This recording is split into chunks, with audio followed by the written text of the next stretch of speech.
Hi, this is Pat Fiorello, and I'd like to welcome you to another session of Painting Beautiful Flowers. In today's session, we're going to be taking a look at how to paint a still life arrangement that features a beautiful collection of hydrangeas. The flowers were picked from my garden. This is a photo of how I set up the still life arrangement. I was thinking of having kind of a circular movement of the eye from the hydrangeas down around to the lemon in front and back up around. I wanted the painting to be about a blue and yellow color theme, so I changed the color of the hydrangeas to blue. In order to start this painting, I blocked in the whole mass of the hydrangeas with different blue colors that were transparent oil paints. Ultramarine blue, maybe a Prussian blue, and maybe even a little bit of alizarin thrown in there in places. So I just wanted to get the mass of the big shape of the hydrangeas, since that was a central focus of the flowers of the painting. Here I continued to block in the different shapes in transparent oil colors.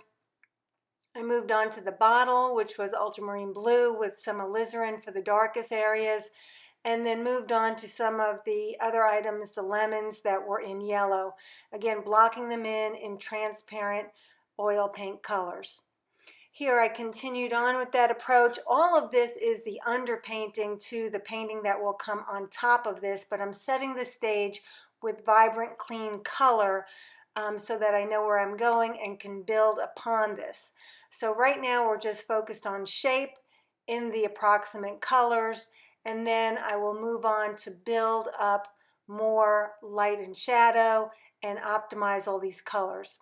In the background, I put a warm yellow underneath, knowing that I'm going to add some cooler neutrals on top.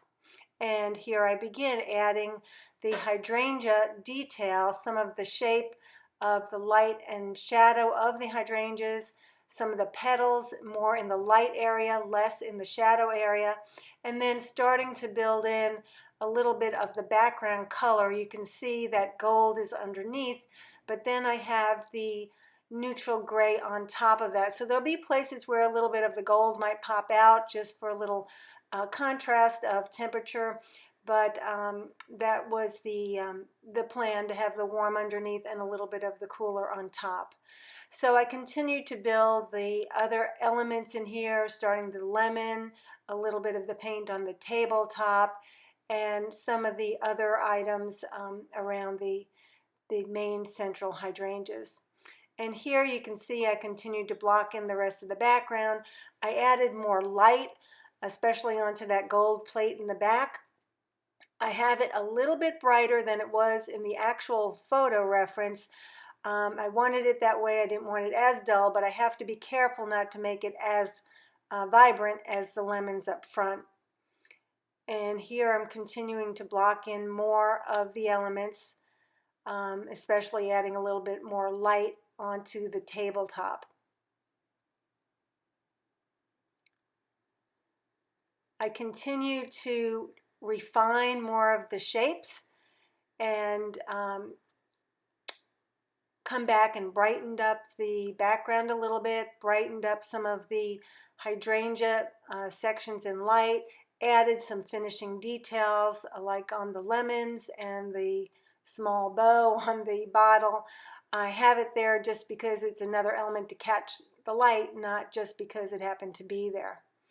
And in the end, I continued with more refinements, and I do sometimes take a photo in black and white to see if the light pattern is following a flow that I like. And at this point, I consider this painting complete. So thank you for watching along with me. This is the joy of summer. So I appreciate you watching today, and please follow me on Facebook and Instagram, or visit me on my website, patfiorello.com. If I can be of any help in your artistic growth, please feel free to be in touch. Thanks again, and happy painting.